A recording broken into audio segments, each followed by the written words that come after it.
Tickets for the very first 1% Better live recruitment podcast event are finally on sale. Come along and join us on the 20th of November at the Phoenix in Oxford Circus in central London. You'll be joined by three unbelievable panellists and speakers in Ollie Sully, who's the co-founder of EdgeTech, Sachin Ruparelia, the CEO of Camino Partners, and Patrick Waits, the founder of Coltech, along myself hosting the event. You'll have a couple of hours of networking before the podcast starts. The drinks will be provided by Atlas, the recruitment platform, along with a 1-hour podcast, Q&A with the audience, and then networking and drinks until the venue closes. So come along and join us. Tickets are finally on sale. I'm absolutely buzzing to do this event. And if it goes well, I'm sure we'll be doing plenty more events. Hopefully I'll see you there. Jay, thank you very much for joining us on the 1% Better Recruitment Podcast. Before we go into your intro for people that may or may not know you, I want to say why or how I know you. We've known each other for a very long time. I can't remember whether you had a recruitment job before joining Projectus, but for people that don't know, I actually interviewed Jay all those years ago, and he'd done one of the best presentations on, it was horse racing, wasn't it? And you linked it back to recruitment. And I remember at the time, Tim and Liam were like, is he a gambling addict or something? Like, what's going on here? They asked me that in the interview, yeah. And I was like, mate, I love it. And the fact that you were doing like warehouse jobs, delivery jobs, and just grinding. And I was like, this guy's got something about him. And then I believe that was just before the pandemic that we interviewed you, right?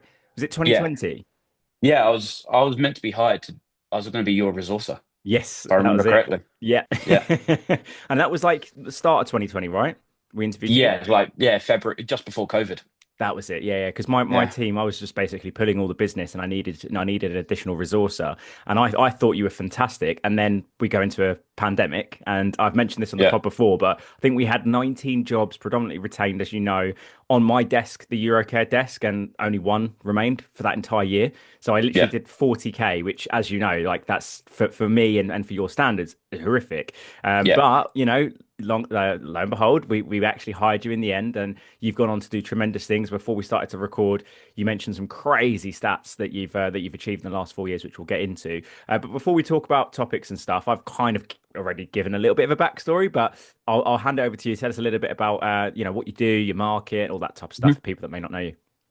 Yeah, so I started off in the UK, came in as associate consultant and focused on radiology for a company called Projectus, specialised in medical devices, as you know, where you started off pretty much. And really grew from there, focused on the UK and Europe, doing radiology, some medical imaging, everything that falls underneath that, really. Across multiple different roles. And then I'd say 2 years in, wanted to focus on the US. And so started building the market here slowly and doing that grind. And the people who do those US hours, know that's a slog. And when was it? 13, 14 months ago, moved to Austin, Texas, alongside Liam, who's our managing director, and helped build our office here. Amazing.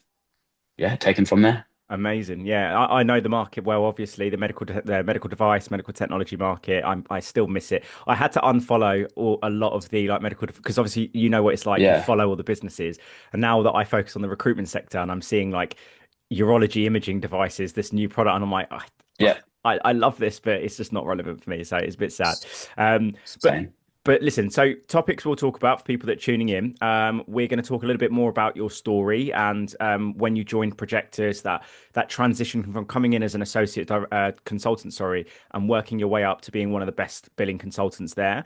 We're going to talk about basically that transition to not just being just a recruiter, but literally becoming a top biller. So the mindset, some of the tactics, the strategies. I think any person at any level listening to this, there's going to be some real tangible insights from Jay throughout this episode. And also, of course, he mentioned there about transitioning to the US. The stat that you gave me in the last 4 years or something, the amount of new logos that you brought on, it's like 28 businesses that you've like cold businesses that you've brought on yourself in that period of time, which, and making you a bit one of the top billers, if not the top biller, is just it's mind blowing, really. And I know how saturated that market has become and how difficult it can be. So let's dive into it, mate. So joining Projectus, obviously that delayed role. Before we Yeah. get into the nitty gritty about how you've done the recruitment and stuff, just talk us through what was going through your mind when you basically got an offer, and then we go into a global pandemic, and because I don't think you even had a job, like you left your job and you were like, right, I've got this new job, Yeah. right? What was going through your mind then? It was insane. I was a phone basher doing insurance, just 200 cold calls a day. And then it was, I mean, headhunted for this role, and I was like, this is my this is my time. I was a London job. I went out and bought all my new suits. I was like, this is going to be fucking incredible. And then, um, literally a week, I was meant to join a week before COVID happened.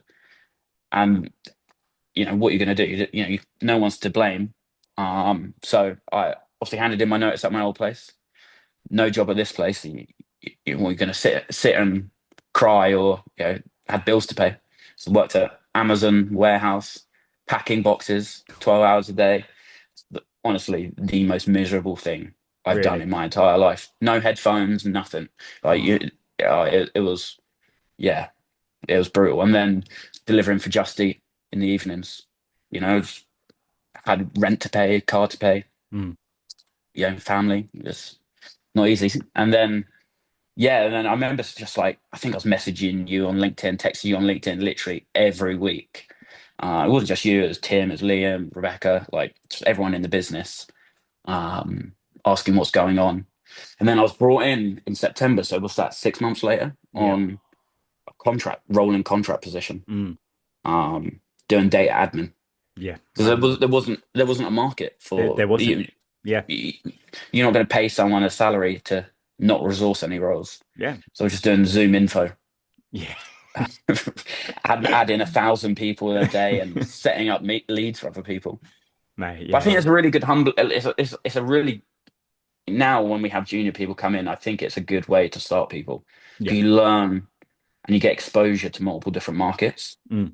even before you learn the candidate side. You just knowing who the companies are, the Mm. job functions, Mm. how just the inner workings of the market are. Mm. Um, And I yeah, think what you had to go through as well is testament to who you are. And obviously, we've not spoken in some time. We've obviously caught up on text and stuff, but you've always been like a humble person. And I think going through the experience you had to, like you said, some people will have rich parents to fall back on, or like money in their savings or whatever. But the fact that you went and worked in a warehouse and done the deliveries, and even when you got a rolling contract, like some people just be like, well, no, I'll just go and get like a training recruitment role somewhere else.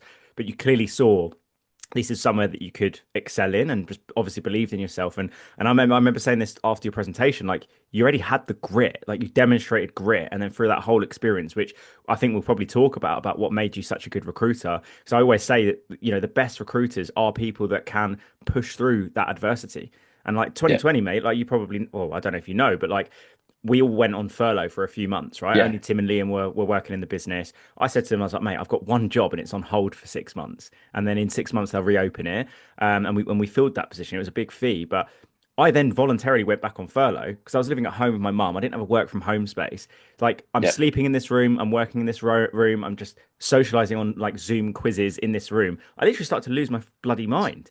I was like, yeah, I'm not in a mental state to work. And my outlet, as you know, was Thai boxing, martial art. I couldn't do that. I couldn't go to the gym. I wasn't even allowed to get haircuts. I was like, I have to go back on furlough and get my mind straight. And then 2021, that's when I had a pretty decent year until towards the end when I was like, right, I need to go and do another job like L&D, for example. Um, but talk us through a little bit about when you actually started to do the recruitment job, right? When you actually start, you're obviously not afraid of getting on the phone, having to make yeah, 200 cold calls a day and stuff. But talk us through like the early days, like what that was like.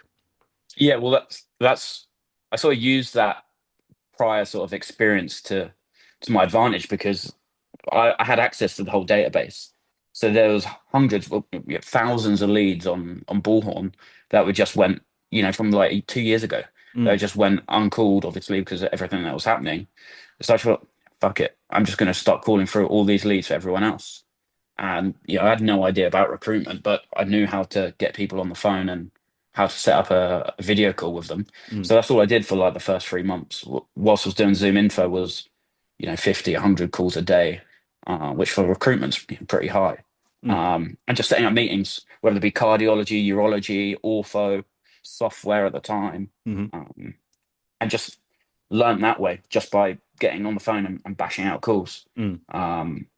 And then, pretty quickly transitioned into like more of an associate consultant, Mm. started resourcing other people's roles. And I think you got to take it, you can be an associate consultant and you can be resourcing, and people aren't going to tell you to BD.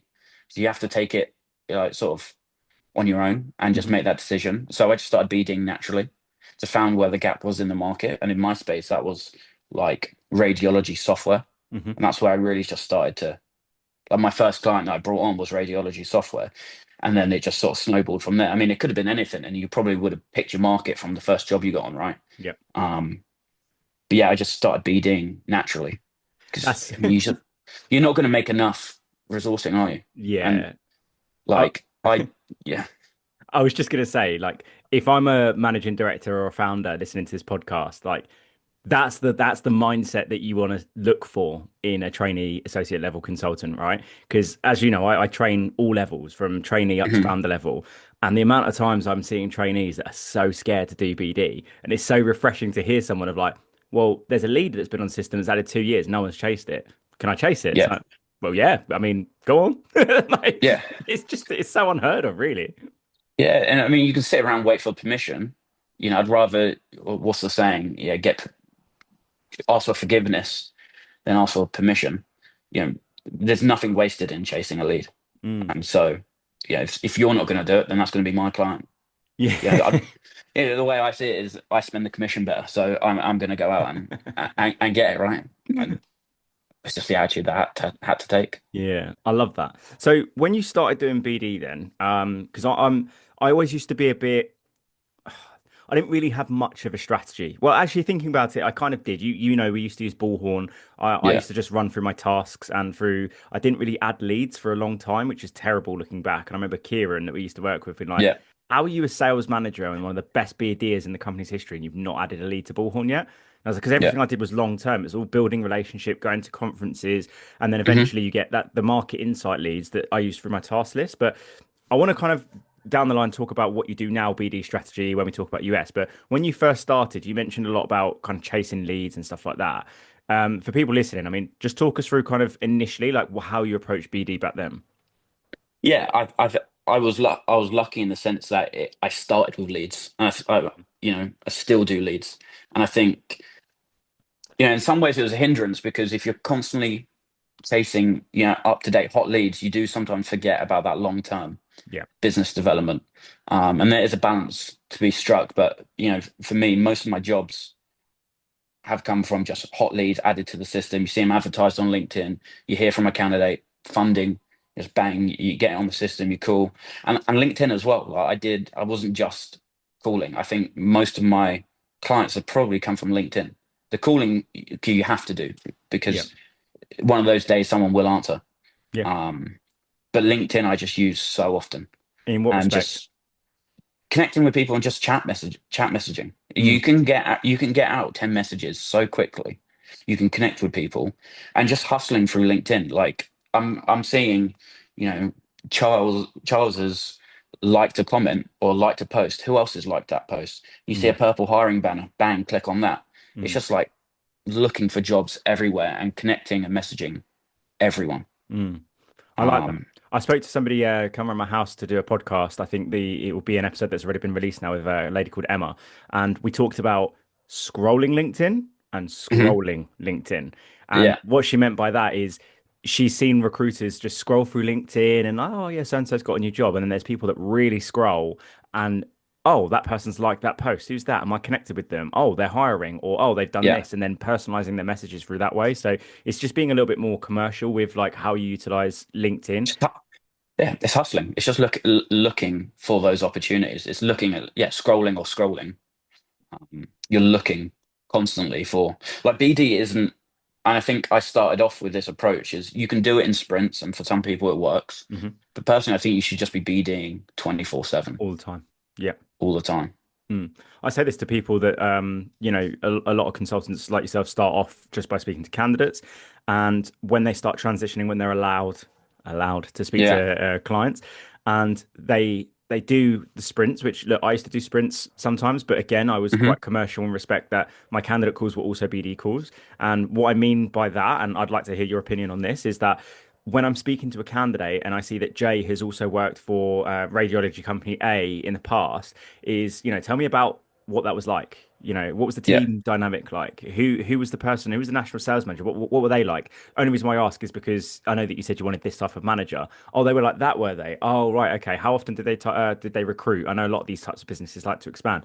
All of a sudden, I'm building this picture of this type of business Hmm. that I'm simultaneously looking into to see whether they're hiring or not, or seeing if they're already on the system, if we've had any prior conversation with, and then just stripping the CV for information and finding out what's happening. And you know what medtech is like, and people listening to this that don't know the market, most markets are quite incestuous.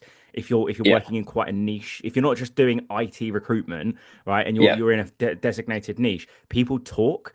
And candidates, Yes. and I'm sure you'll have this to this day, where, oh, Jay, did you know that company A just got acquired by company B? Oh, this person's been merged, or they're going to get funding, they're going to explode. Like that's a market insight lead. So Yeah. it's utilizing your candidate qualifications as BD calls and information gathering. That's not just they're looking for X for this role, let's submit them, if you know what I'm trying to say. Yeah. Yeah. It's a candidate call is obviously it's about the candidate, but it's about building market insight. And I Mm, think you can do BD, not even asking direct questions about who was your hiring manager, or what was that? Because I think there's a fine balance between also not wanting to be transactional and yeah. just come across like a fucking human, and just having, so who was Richard? Like you can tell when someone's bullshitting you, and just asking questions around, I don't know, what was your growth you did last year? Numbers are sort of base questions. Mm, You can then really start to understand who in the space is growing and mm, who isn't, mm. and where the money's flowing. And the money flowing, not necessarily investment, but like in my space anyway, there's so many. I can only name maybe two companies who are like profitable. So Really? then you then start to find out who's starting to do some sales and who's doing fuck all. And that's you then know when to target and where to chase, and then Mm, you use that information that you then advise candidates based off that. And we'll probably get to it down the line, but that's when I think you become more than a recruiter.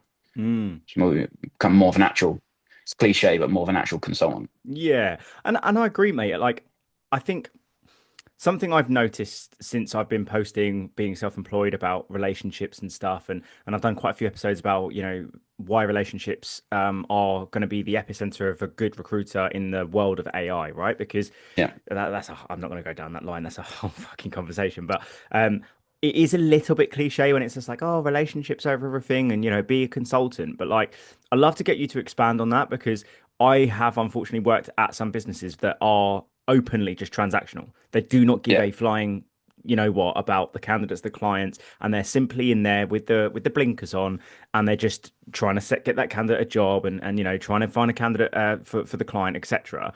But I guess this kind of goes into, I want to talk to you about like how you transitioned from being a recruiter doing well to then being one of the top billers, and I think it goes in line with that. So what does it actually mean then from your perspective, your experience, to go from that like kind of transactional recruiter to a consultant? What does that look Yeah. like? I think it's about being a resource, and it doesn't have to be candidates. We don't, that's how we make our money, right? But long term, just giving someone a little bit of information, giving, that they're not even asking for. If so, where else you're interviewing? They might tell you, or they might not. But more often than not, when I'm speaking to candidates, I say, right, if I don't have anything for you, and you're interviewing with someone, come to me, tell me who you're interviewing with. Two reasons, that's a lead for me. But secondly, I can then also advise who you should be going to and shouldn't be going to. Because I'm hearing from people who are looking to leave that company or wanting to join it. So it's about providing just information, salary Mm, information. We've got hundreds of thousands of jobs that we have salary information for. It doesn't cost us anything. It takes 5 minutes to find that out. Um, I have people calling me for market insights. Like that's how I think you'd be a resource. And mm, I guess moving on to that transition is, I think the difference between a good recruiter and like a very good recruiter is not being seen as a recruiter. Mm. I talk a lot about trying to eliminate recruiter chat from your terminology. Like Yeah, one of the first things I learned at Projectus was just remove the word recruitment from most of the emails and yeah, language that you use. Like, yeah, you're technically a recruitment consultant, and I know some people might go, "Oh, it's so silly calling yourself a talent consultant or whatever."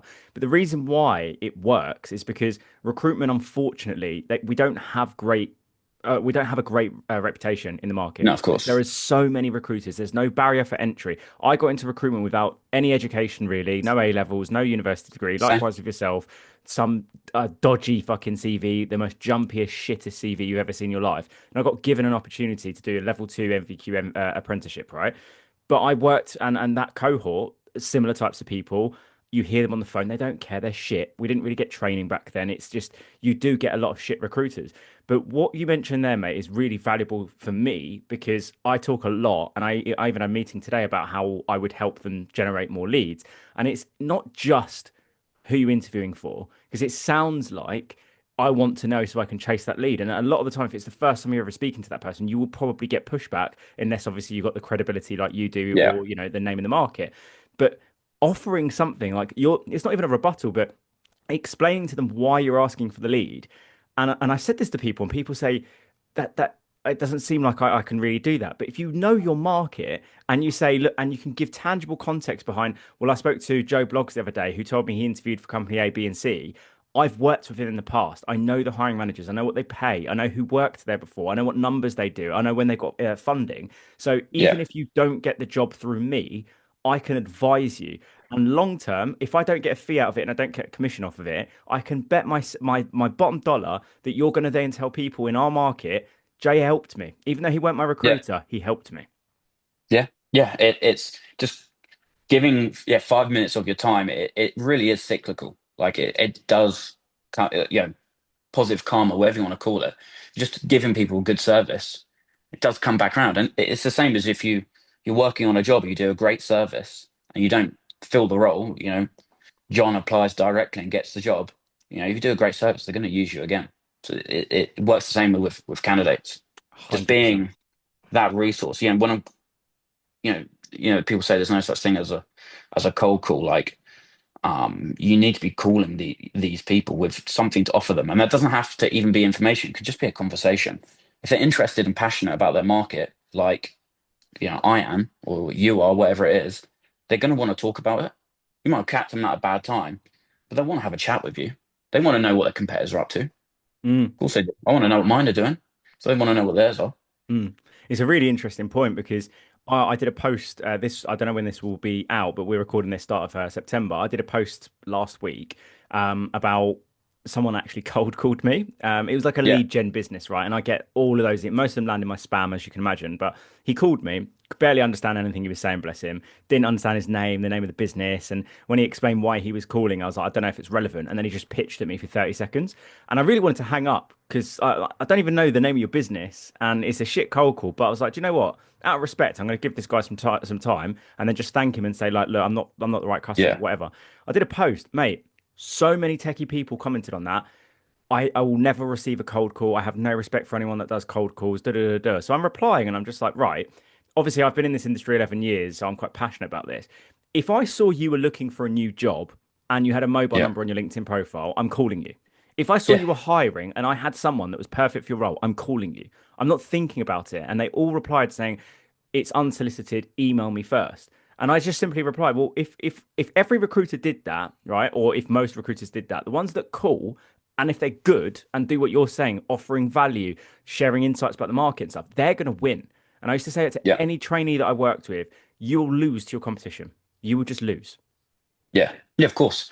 Yeah. If you're not picking up and calling with something, with intent, you're calling and you're doing it, you're spending more time talking about who you are than Yeah. what you do. No one cares who you are. And that's like, it's a little bit of an ego check. But you have to realize that, like, you're here to serve. Like, you're here to serve a purpose. If people don't care who you are, it's what can you do for them. Mm, And when you make that transition in your head, that's when you start to provide, I think, value, because you understand what they're looking for. yeah. It's information. It's Mm. people. It's information. So if you're cold Like, calling a client now, let's just say I set up a radiology software business. I'm looking to build a sales team out in the US. You mhm. don't know me from Adam. Maybe we've got some mutual connections. Who knows? What does that cold call look like? Yeah. So if I know that, well, I know what your company does, and in our area in particular, there's different niches, right? Hmm. So I would have worked, you know, I guess it's different for me now, but I would have worked with another company in that niche, a company that you will know. Hmm. Some people don't like. I saw a post that you did about it actually, or a comment you said about sharing who you work with. Mm. I'm a massive fan of that. So I'll be calling, say, hey, it's Jay from Projectus. Depending on what your specialism is what my job is.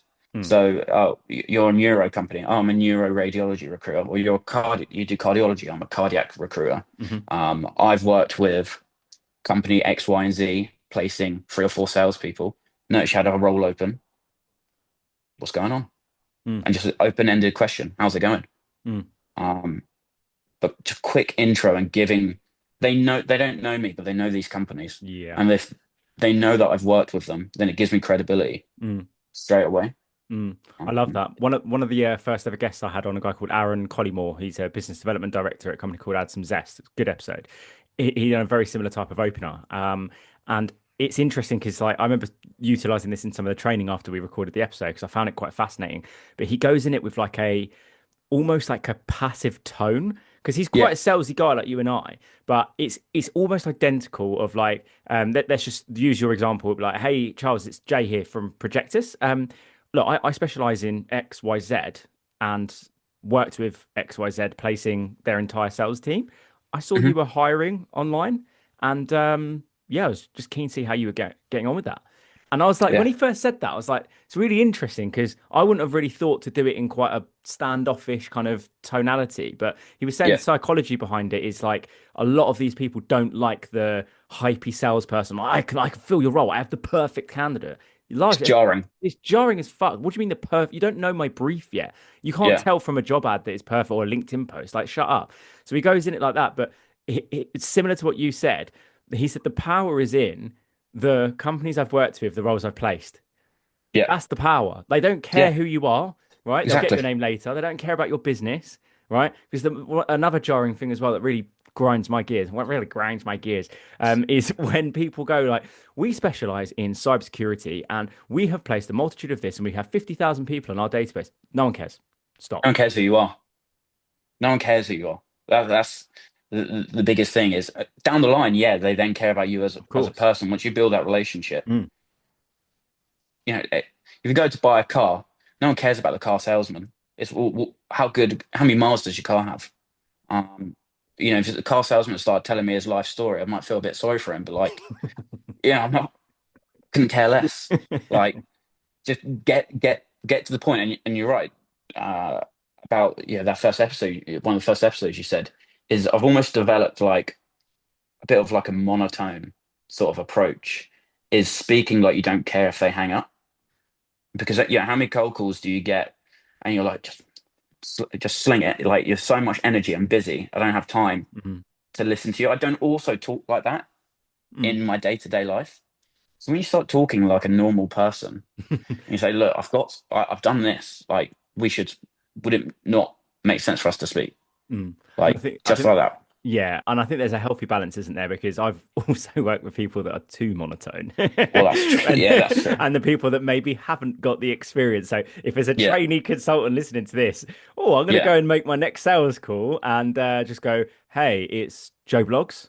I saw you're yeah, recruiting. It's like, all right, but I agree with you because when I transitioned to the German market, I really struggled because I didn't know. Remember when we got introduced to like the color personalities, and we used to have yeah, banter in the office. Oh, Charles is a fucking annoying yellow, and yeah, Tim's a red, and Oscar's a blue, or yeah, whatever. I didn't realize that a lot of the Germans wouldn't understand me because I was so like hyper and just like, Jay, I've got yeah, the most amazing candidate, blah, like that. And they're like, Charles, slow down. I don't understand you. yeah, And then I look at Akbar to my side, who's like the most quiet, cold assassin in the corner, just like yeah, LinkedIn messaging away, building projects, and then yeah, hi, it's Akbar. And I'm like, yeah, he's not a salesman, what the fuck? But he's doing like 300-400 grand a year consistently. And I'm like, well, hang on a minute. And I realized that my personality, because I wasn't able to or didn't understand how to shift and adapt and be a chameleon in that market, didn't necessarily work. When I did the US market for a bit, and I'm like, oh, I didn't realize you're on Pacific time. It's like 5 a.m. your time. Chuck, I got a cup of Joe. I'm on the treadmill right now. Go away, my Yeah. friend. You're like, what? Okay, cool. So I can just elevate who I am and be a little bit more fucking go for it type thing. And obviously, Yeah. most salespeople don't really necessarily mind it as long as you're within that sort of line. But I agree with you. If you're, what is it? You know, Chris Voss, right? He talks Yeah. about like the midnight Tone. radio voice. Yeah. Yeah. Yes. It's the way. It's the way forward. At least for me. Different strokes for different folks, but um, also, like, I'd have to have like 10 Red Bulls a day to keep up that energy. If I'm making 30, 40 calls and everyone is filled with passion, like, I'd come home and have nothing left. Like, do you know what I mean? Just like, it's not sustainable to do that. You become miserable because it's fake, and people can pick up on it. And I think, you said earlier about what was that transition between, being a good recruiter and becoming like a top biller. It's, I think, taking the people you're phoning off a pedestal. Your Mm. phone is CEOs who have just got $150 million worth of funding, right? These people are PhD level doctors, right? They're so insanely smart. They've accomplished so much. I'm Jay from St Albans and didn't go to university. I'm getting the train in the rain to work. And I think you put them on a pedestal to begin with. And that's So probably true. where that high pitch sales energy comes from, because you're Nervousness. wanting to impress them. Yeah, it's Mm. nervousness, and you want to impress, and you think there's so much on the line. Mm. And then once you start to, I think, taste a little bit of success, Mm. you start to realize that these are just normal people Mm. and they want to work with normal people. Mm. They I've don't want to work with an idiot who just spouts off down the phone all the time. It's so true, mate. I don't know if I told you this story, but do you remember a company called Cogentix? Yeah, Yeah, so they got yeah, acquired by Labrie, who was like one of my best ever clients. And yeah, before they got acquired, he was like my favorite client of all time, a guy called John Paul Gore, and he was like a bit of a rugby lad. He was like 50 at the time. I was like 23. yeah, One of my first ever proper like qualified job specs. And I remember telling him about Projectus Edge, and he just laughed down the phone. I was like, I'm never going to go retained, never going to work exclusive. Doesn't make any sense. Anyway, he invited me to the Royal College of Obstetrics and Gynecology in London, some fancy, cool building. It was my first ever conference I went to. Went by myself. I think I was 22 actually. I was 22 years old. I'm 31 now. When I got there, I shook his hand. He was like 6'2" guy, like Dutch heritage, like really cool guy. Showed me his products and everything, and this is the first time seeing the medical devices in person. I was like, this is insane. yeah, Like actually understanding what they do. And then he was like, anyway, mate, I'm gonna go and do like one of the talks, but there's loads of people at different stands, so get your little iPad mini and do your little pitches. I was yeah, like, oh shit, of course. Like there's other businesses here and I'm going to go and pitch to them. And bless him, he didn't have to do this, but I was physically trembling because I was so nervous. His first exhibition, I'm by myself. yeah, And he looked at me because we had a really like laddie bantery relationship. He was like, What are you fucking shaking for? And I was like, "Man, I'm just so fucking nervous. Like I'm genuinely so nervous. Like, what are you nervous about? And I was like, mate, I'm 22 years old. I live at home with my mum. I'm just a recruiter. These are fucking VPs of sales and yeah, marketing and CTOs, CMOs and whatnot. And he just literally put both his hands on my shoulders like, Charles, get rid of that mindset. Firstly, yeah, just get that mindset, pick it out your brain, throw it in the bin. You're much better than that. You're a fucking good recruiter. Secondly, see every single person in this hall. Yeah. You know where the toilets are? Each and every one of yeah, them have probably used that toilet to go for a piss or go for a shit. Remember that yeah, and stop being a pussy. And yeah, I was like, okay. yeah, And he just walked off. And I was like, right, I'm going to pull up my big boy pants and I'm just going to go and yeah, talk to them like humans. And I'll be honest, I got brutally rejected. One person even laughed when I talked about 30% terms. They literally yeah, laughed in my face. But they all shook my hand after and says, mate, good, best of luck. Obviously, you're new to this industry. Hopefully, you got more insights, da da da da. And a few of yeah, them became clients down the line. And that was a big mental shift of, fuck, I'm not just a recruiter. And these aren't yeah, just, VPs, but if they're going home and then changing their kid's fucking nappy, how are they different to me doing that? yeah. They're taking a shit and scrolling Instagram. They're human beings. All the same. We're all the same. Yeah, We bleed the same. Do you know what I mean? We yeah. cry, we laugh like we're humans. And I think, mate, that's a really valuable point you brought up because there are so many people probably listening to this at any level that have that, like that. It's not imposter syndrome, but that mindset that sometimes can creep in, you know? Yeah, yeah, and I think it goes back to what I said. They don't care about you. It's not Jay. It's, I don't see myself as Jay when I'm picking up the phone. I'm a radiology recruiter. Mm, This is what I do. So you can make that sort of, separation in your head not to take it personally. And it's I mean, it's hard not to do that. But when you realize that they only care about what you can provide for them, you then realize that you yourself are value. So it's making that switch where you're the value because of the knowledge and the information and candidates, whatever you have. And it's just making that switch and just realizing that they need you. Like more often than not, they need you. I mean, it comes around. How many clients have you had ghost you, and as soon as they get made redundant, they give you a call? So Like, it happens every day. So that eventually they're going to need you. So just brush it off and just move on. I agree, And mate. yeah, it's just taking it off a pedestal. That's the biggest advice I give to every new joiner. Yeah, it's getting them off the pedestal and disassociating yourself. Like Yeah. I get rejections now. Like this will make you laugh. I spoke to a guy a couple of months ago. He'd recently set up his recruitment business. I think he's like an engineer or something, and didn't have any recruitment experience. Set up his recruitment firm, and I've helped another guy that was an engineer that set up a recruitment firm, and I've coached him and his team. Right, so it's like, yeah, this is great. And it was like, give me a call September. You know, it's like you Yeah. message and call them before that. Tried to call in voicemail, dropped him a LinkedIn message. Hey, I had a call in the diary in a couple of weeks. I was just checking in, seeing how business is going.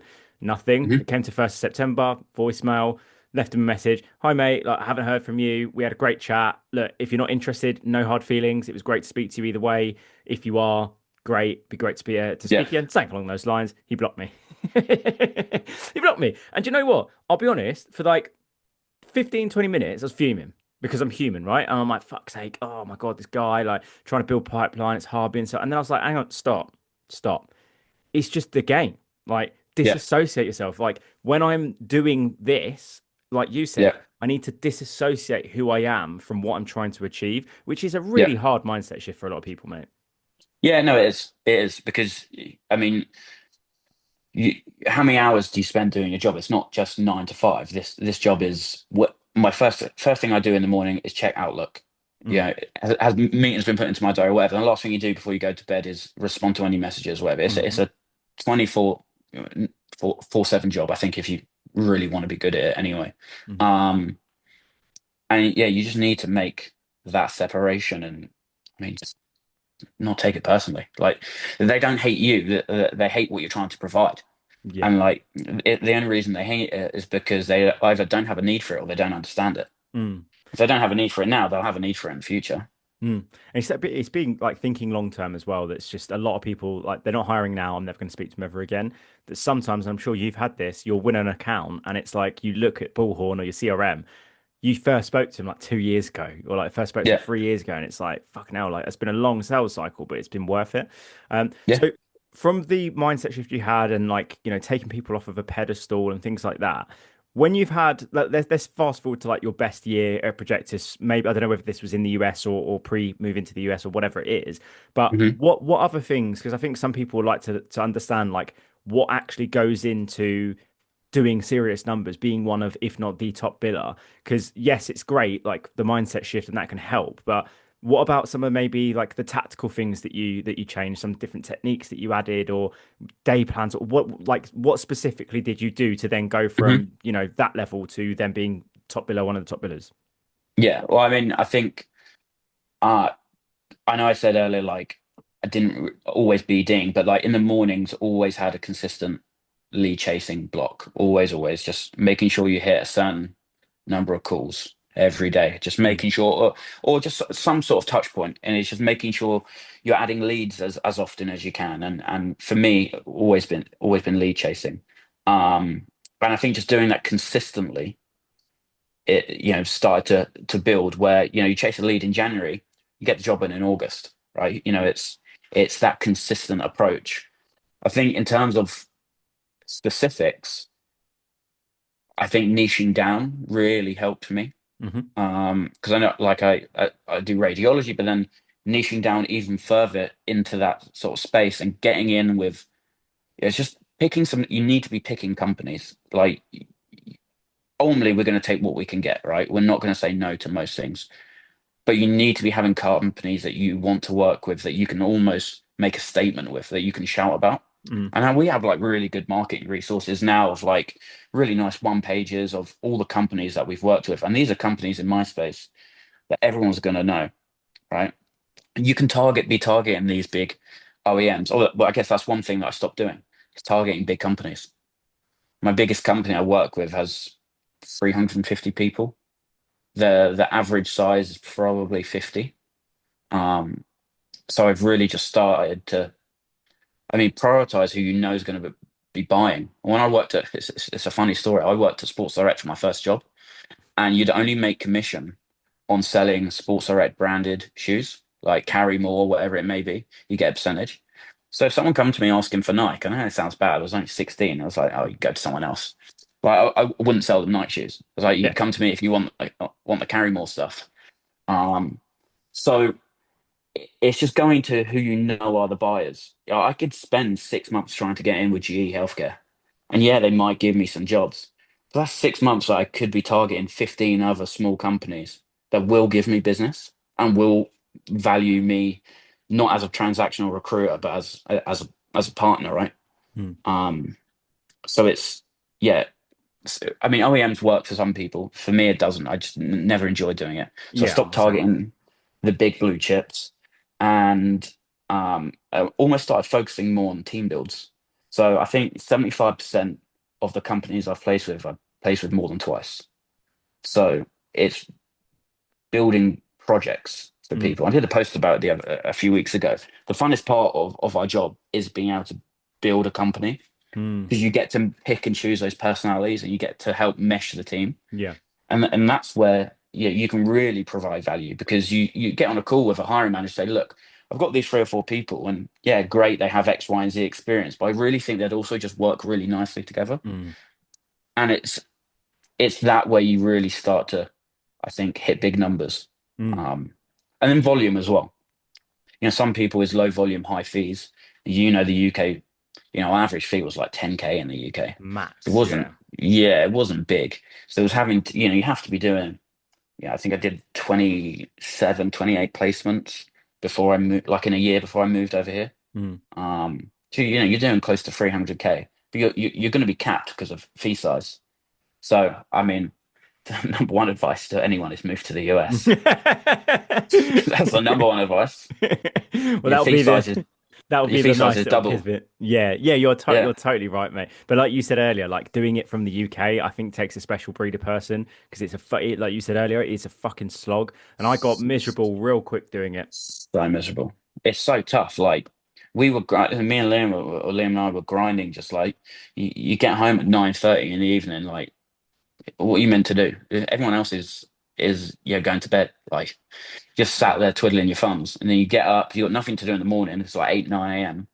Get to work, and then you just work, and it's rinse and repeat. And you're still only to get. You still only have like 3 hours to get these people.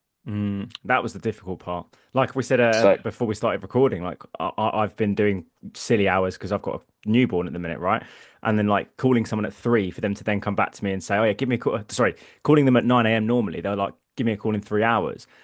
If it's 3 o'clock, they're like, I'm clocking off in a couple of hours. I know obviously like people in recruitment is 24/7, but like, a lot of the time it's like, give me a call tomorrow. And then do they answer yeah, the next day? It is tough, mate. But no, yeah, your story of transitioning, mate, like there's so many like really cool things that you've done to turn it around. And ego, like my ego is kind of like lighting up right now, because all of my training when it comes to like the BD strategy is almost identical for everything that you've said, in terms of yeah, like I break it down really simply: short term, long term. Long term is get your target clients. Who's your top 50? Or even like yeah. niche them down, like who's your top 10 clients that you really want to work with, map them out and Hmm. nurture them. Every single week, I'm nurturing them, offering value, finding what exhibitions they're going to, inviting them to the office for teas, coffees, and back in the WeWork days when we used to have events Yeah, all the time. Get them in, even if they're not hiring, because they will be the clients of the future. Same thing with your candidates. Headhunting non-active candidates that have no desire to leave, but understanding yeah, what they want and taking them to market to create opportunities, and then being rigorous as fuck with your lead chasing. Because, mate, yeah, I've had so many people on this podcast that are like, oh, we don't do leads, we don't do cold calling, but it works for them. They do community stuff, they do their own events, and, yeah, and that, that yeah. that's fine. That works for them. But I'm always of the, I'm open-minded. I like the different approaches to BD. I'm fascinated by trying new things, but trying to reinvent the wheel sometime. And I'm not saying like the event stuff don't work. It does, but if you're coming into this industry, or maybe you're moving markets, or you're moving to the US and you're starting again, like what you've just said there about having those target clients, nurturing them, offering value, and lead chasing is so fucking critical, mate. Yeah. Yeah. So you need to have a diversified approach. It's so funny. My two biggest clients, biggest one came from a conference. And we've done like a ton of like VP level roles of them in the last year. Second one came from a chat GPT generated mass spec out. As There a you go. trainer, I hear that and I'm just like, oh Yeah. no, an No, automated spec out. But hey, do you know what it was? It was when it first came out and we're like, fuck it, let's give it a go. Let's see what we can do. And, you know, put in some MITs, Bosch, send it out. Now our second biggest client. unreal. Um, yeah, you have to be doing different approaches. I think as I've got more experience, I've stopped doing, you do less because you're busier. Yeah. You do less cold calling, you do less spec outs and things like that. Um, but when you're building and you're trying to get 1% better, like it's doing those different approaches every day and Yeah. just diversifying. 100%. You're a UFC fan, right? Yeah, of Yes, you know Dricus du Plessis, the course. ex-middleweight champion, right? Everyone gives him, and for people that are like, what are they talking about? He's a UFC fighter, MMA fighter, who's got the most crazy, unorthodox style. He looks like a Yeah, drunk man in a bar brawling, but he was yeah, just cleaning out the division. And it just reminds me of what you said about the ChatGPT automated message that goes out. Mate, if you're trying as many different things, especially if you're in that building phase, right? A lot of people ask me, like, should I be doing like automated mass spec outs? I always say I'm not a massive fan of them because I like to personalize things. But if you're setting mhm, up a business, right, or you're going to the US and you're the only person in the business doing the US market, would I tell that person don't do your automated mass spec out to the thousand people? No, do it, but just don't rely on it. And I think that's the yeah, problem that people have is they just solely rely on cold calling and they're like, oh, I've made $500 this week and I've only got through to two people. Cool. Are you doing personalized spec outs? yeah, Are you chasing leads or are you just fucking calling people for no reason? Are you doing all those other aspects? Are you going to conferences? Are you trying to yeah, book meetings? Are you actually offering value? If you're just doing one thing in anything in life, then you're only going to get a small amount of success, right? yeah. You people respond in different ways. Like we were saying earlier, you find someone on the phone, you'll be super high energy. Some people they want that. Other people want that nice, slow approach. And it's the same. Some people don't want to be on the phone. So you're gonna have that, or in our case, people in OR for 12 hours a day. Like they're doing spine surgeries. Like you think they're going to pick up a cold call from an unknown number? Probably not. Mm, But do they go to the cafeteria, quickly check their emails and say, "Oh shit, I actually need a territory manager in Arizona. Like, yeah, let's set up a call. I'm free next week."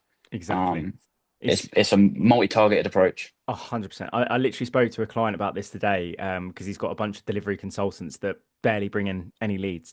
And I was explaining to him that because I talked him through like my lead chasing process, and I was like, look, I've got a process here, but I'm not that type of person that's like, this is the process that's going to work for everyone. Because it started off with if you have a lead, call first. And so Yeah, many people always like raise an eyebrow and go, so you wouldn't send the email and wait a couple of days and call. And I'm like, my approach is I would call them first. And sometimes, in some instances, if I had a good candidate or whatever, I'd send the email whilst I'm calling. And then in yeah, my cold call opener, I'll be like, hey, Jay, I've just sent you across an email. You may or may not have seen it. It's just regarding XYZ. And they're like, oh, yeah, let me quickly double check. Oh, you literally sent me that a second ago. It's like, yeah, I'm fucking on the ball. Like yeah. it was a slightly different approach, but I was just talking through like that just different ways to chase a lead.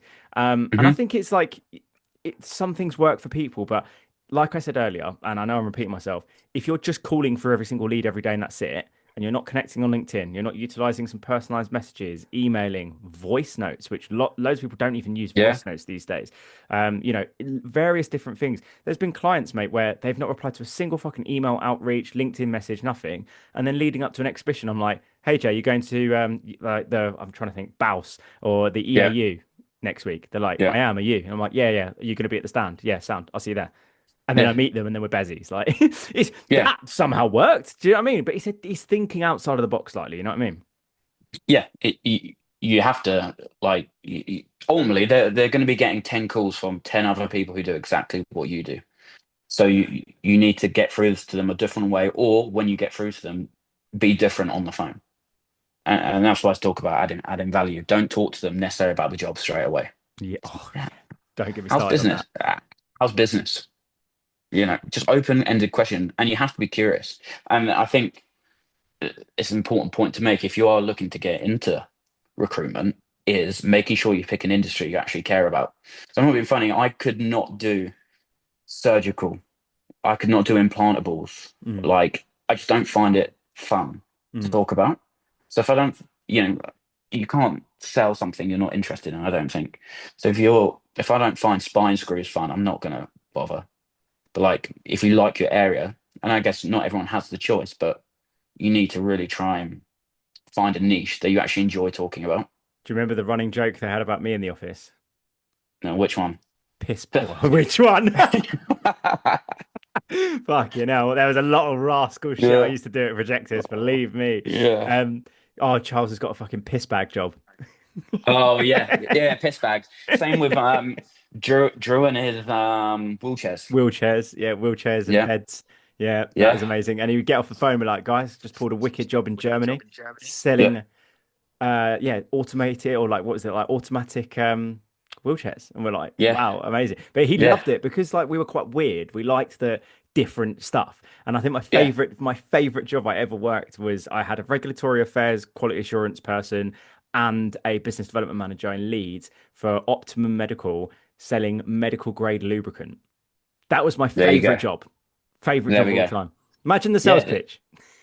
I don't. We have one at the moment when it's surgical training devices, and you load up the website, and the first thing on there is a massive, horses training tool, and it's just a big old rubber one. And then imagine trying to sell a candidate the job. It's all right, right. So I'm talking about company X, Y, and Z. Yeah, do you want to pull up the website? And you pull up the website, and the first thing you see is that in front of you. Is a Yeah, massive trying to hog. trying to sell that. I don't know who they're doing surgical training for, but that's not realistic models.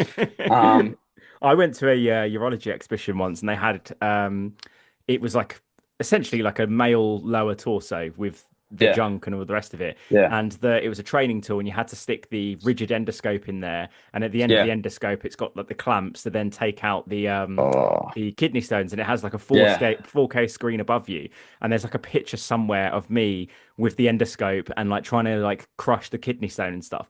But like if you look at the picture, it's me literally like a fist away from a giant dick, yeah, basically. It's just yeah, it's wild. I think as well one of the funniest ones, because I know we want to talk about the US stuff and we're going on tangents here, but it's fun. Oscar worked a job that was selling maggot therapy, if you remember that. yeah, yeah, That's an interesting one. And when he first said it was like like I remember him doing the pitch, and it's like yeah, it's a tea bag filled with live maggots that can eat away at decaying tissue. And I remember just like yeah, looking over to him, and he was just like shaking his head like, "You can't fucking talk. You're selling lube. Shut yeah, up." And I'm like, this job is wild. Like this is fucking yeah. wild. So insane. But I mean, like, just listening to you talk about it, you can tell the reason why you're successful is yeah, BD approach, all this sort of stuff. I think none of that matters if you don't care about what you're talking about, because people pick up about that straight away. Yeah, If you get a cold call for someone selling you gas, right? I worked at what Octopus Energy. Do you think they care about Octopus Energy?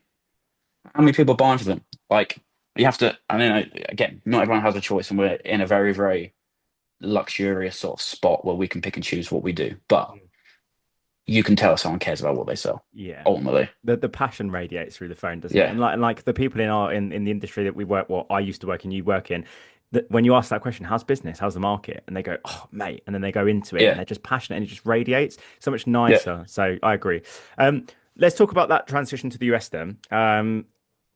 Obviously you were very successful in the UK, one of the top billers, you built up a niche, but you were doing the US stuff from the UK office and then had an mhm, opportunity to fly out to Austin. Um, yeah, just talk us a little bit about what that transition was like, actually stepping foot on US soil and being in an office and actually going, fuck, I'm in this country now. I don't have to wake up at whatever time and yeah. finish work at this time and all the rest of it. So like, tell us a little bit about that transition. Mate, it was so. I mean, even before then, it was just so nerve-wracking. Just like waiting to get your visa. It takes so long to get your visa. I've never been, more scared going for an interview than I was at the US embassy. And then like you get your visa, and I had a month turnaround between getting my visa and moving here. Wow. And like I think I was 24. Never lived away from home, like, because I knew I was waiting to get my visa. There's no point moving, so I was waiting. So I was like, shit, I'm gonna live on my own for the first time. No car, no apartment, no driving license, no bank accounts, no phones. I think it's the logistical stuff is probably what isn't spoken about enough, but it's by far the shittest part of it. Mm. And so, like, I remember we came and we also tied in our President's Club. So you know how that is. And then after a weekend, it was like Monday, it was like 7 a.m. I had none of the stuff that I spoke about. Fuck this, I'm going home. So like, this is awful. But then, like, you just get the logistical stuff sorted out and you get your life in order. And then it is kind of like starting again. And it is very daunting. Like, it is tough because, like, even though you're doing it from the UK, you're only doing very select jobs. You're not doing the full recruitment cycle. Mm. You're not doing your long-term BD. You're not speaking to candidates all day, every day. So you're just getting a glimpse. So it is starting again. And then it's just getting back into the rhythm and then picking up on those, like, just like nuances. Like, Mm. in the UK, right? You'll know this doing sales recruitment.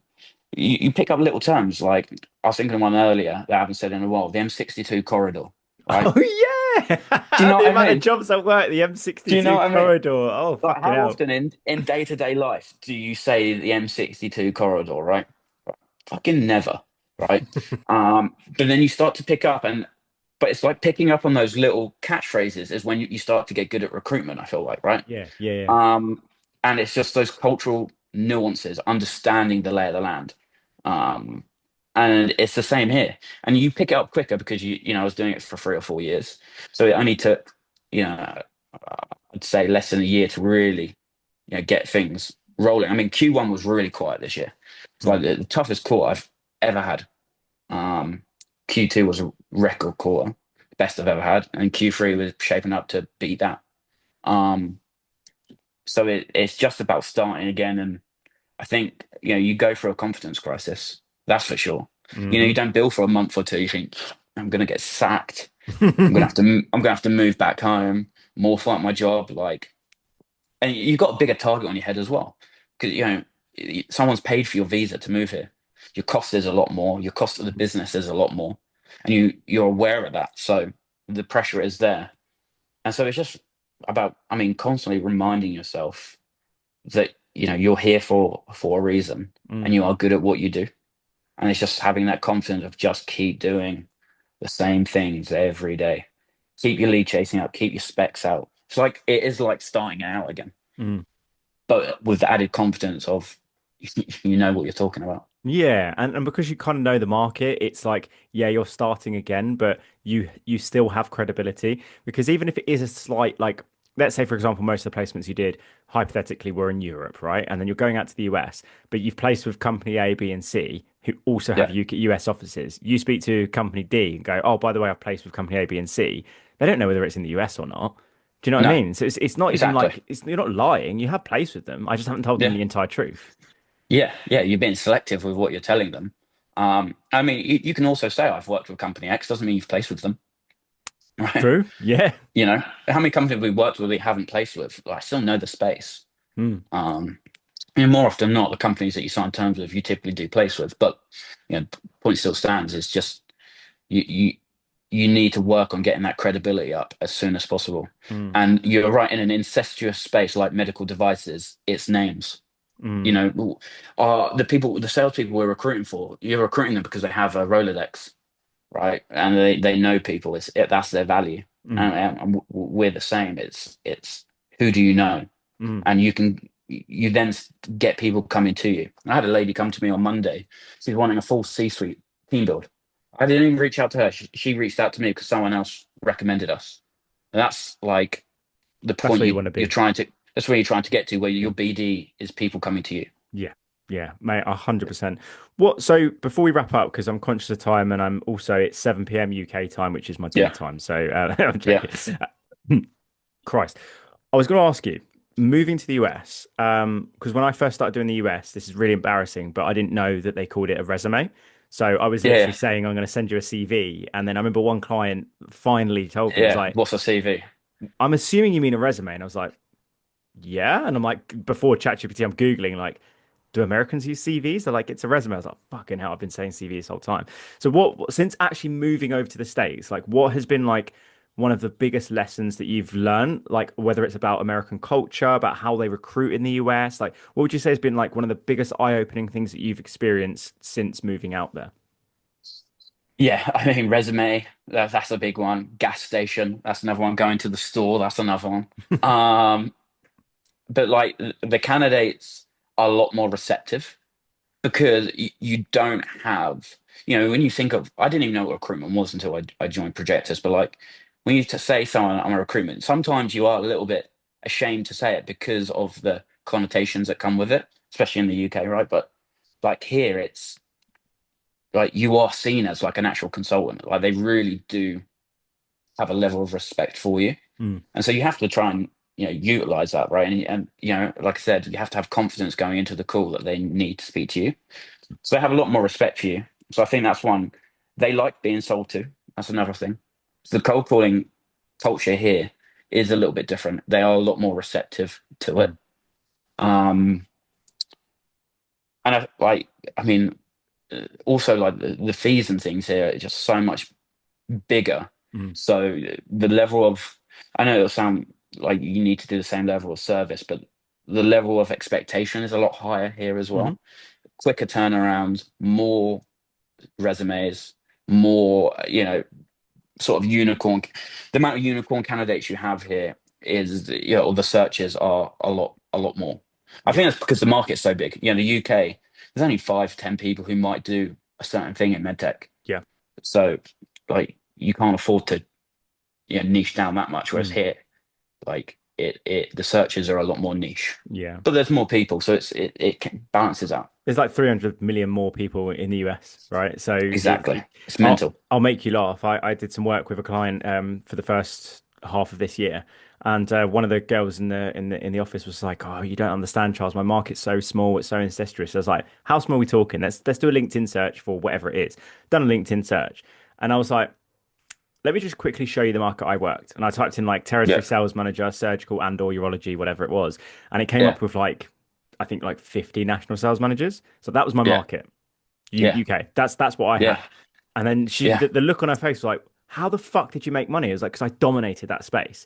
And yeah, like you, I had people like literally walking up to the stands with me, like holding my arm and going, "He built my entire sales team. Work with him. He's the fucking bollocks." And they were yeah, like, "That's oh okay." And it's like we talked all podcasts. It's that mindset shift of even if you can really dominate that space and you have value to offer and you believe in yourself. And I know that's cliche, but just having that mindset as long as it's not too small. If there was like 10 businesses in that market and tons of other recruiters, then you're pigeonholing yourself too much. But I think there's like a bit of a sweet spot, isn't there? yeah, yeah. There is, and it's what's the saying? An inch wide, a mile deep, right? And niching down, but going deep. Like I will work any role within my specialty. It could be sales, it could be regulatory, it could be whatever, right? As long as it's within, it's niche because it's radiology, but it's any function. Mm. Um, so it's, a software guy will do just C sharp in Boston, right? But they're doing the whole of Boston and any type of C sharp role. Whereas I will do any role anywhere as long as it's in my therapy. Mm. Like So that. yeah, broad but niche. Love that. Well, mate, look, thank you so much for coming on. I think you've honestly, there's so much value that you've offered. Your story's fucking awesome as well. And I always like doing these episodes where it's a really cool, genuine, authentic story with tons of value added in there. So, like, if I was listening back to this as any level recruiter, whether it be a trainee or a founder that hires trainees or whatever, there's just so many tangible things that you've discussed. So, thank you very much. Of As you know, course. obviously, we finish every episode with the same question. Following Hmm. today's episode, how can people get 1% better in recruitment? By realizing that they themselves are a value.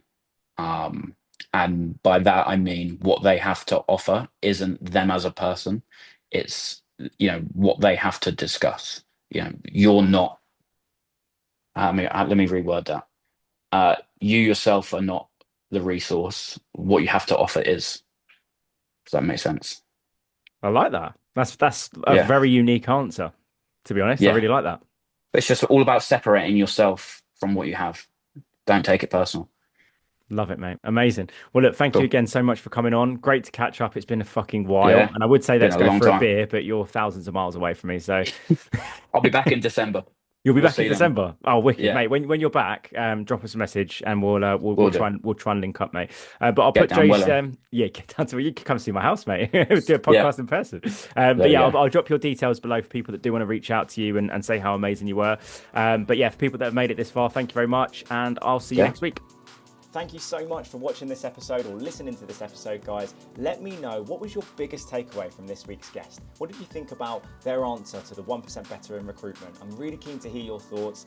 If you haven't already, please drop us a like if you're on YouTube, follow on Apple and Spotify, connect with me on LinkedIn, and I'm really, really keen to get some feedback from you all on what you think about the format of these episodes. Are there any other guests that you think we should have on the show? Are you someone that wants to be a guest on the 1% Better Recruitment Podcast? Because if so, you can just simply DM me on LinkedIn. You can drop me an email. All my details are below on these videos. And I'm always interested in having absolute legends come on the show that want to have real open conversation, that want to talk about things that could even be potentially controversial. We could debate certain things, but the whole point, as I mentioned at the start of the video, guys, is that my whole purpose with this show is to help the recruitment industry get 1% better after every episode. So make sure you're following, subscribing on all the different platforms, and I'll see you next week.